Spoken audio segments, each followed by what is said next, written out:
دا سړی سره بلد یاست کنه عدنان بھائی الحمدلله یو کوم ځای کې حرم شریف کې او دا په پېښور کې بلکې ټول پاکستان کې بالکل ټول پاکستان کې څنګه احساس د څه شي خیر کار والا ته ټول د خوشاله علیکم ورحمت الله وعلیکم السلام رب دیو کی جوړو روغ به یاست دا سړی سره بلد یاست کنه عدنان بھائی په سوشل میډیا م ډېر زده کړې یو بل نه کړې دي ما ته نه ډېر زده کړې کړې الله خوشاله زموږ سره الله دې کامیاب کو خوشحالي کو چې د انسانیت خدمت ولا په یو ځای کې ګو به داسې ځای کې الحمدلله یو کوم ځای کې حرم شریف کې او دا په پېښور کې بلکې ټول پاکستان کې بالکل ټول پاکستان کې دا فکسډ ټیم کې کار کوي ما هم ویډیوګان الحمدلله کتلې ماشاءالله زه ډېر خوشاله خصوصا سره کوم او شان چې او سکل خو روزه کې ماشاءالله ډېر ښه افطار سیستم برابر کړی و ستړی مشه ايوه جوکا ده هم الحمدلله دلته ملاقات شو د مبارک ځای کې او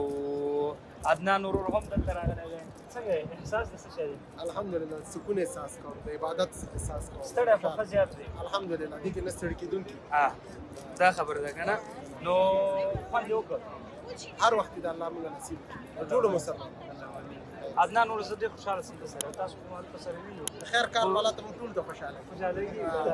بس چې هر ځای کې الله دې آباد لري ډېره مننه اکثره هغه هیوادوال چې په اروپایي او په غربي ټولنه کې ژوند کوي دی سره د خپلو بچو د آینده یا د مستقبل فکر وي چې زما بچي به په دغسې محیط په دغسې ټولنه کې ژوند کوي خو طبیعي خبره ده چې دغه ټولنې او دغه محیط اثار به په دغه ماشومانو باندې وي نو که چېرته تا سره د خپلو بچو دغسې غم وي راځه دا هیڅ فکر مه کوه الحمدلله من قرآن کور اکاډمي جوړه کړې ده چې دا اوس موږ سره په لسګونو تعداد باندې الحمدلله ماشومان د روزنې لاندې دي هغې لپاره موږ خپل کاریکورم او درسي مواد لرو چې په هغې کې دی ته هم د مور و پلار حقوق همدارنګه د معاشرې آداب همدارنګه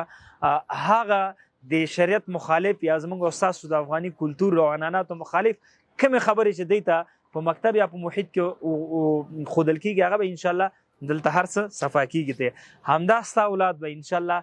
داسې روزنه ورته موږ ورکوو چې آینده کې به فکر کوي دا ستا په غېږ کې لوی شوی که غواړې خپل اولادونه په قرآن کور اکاډمي کې وروزې په دغه ورسن نمبر همدا اوس ما سره رابطه کې شه انشاءالله په یو میاشت کې دننه به ستاسو ته نتیجه مخامخ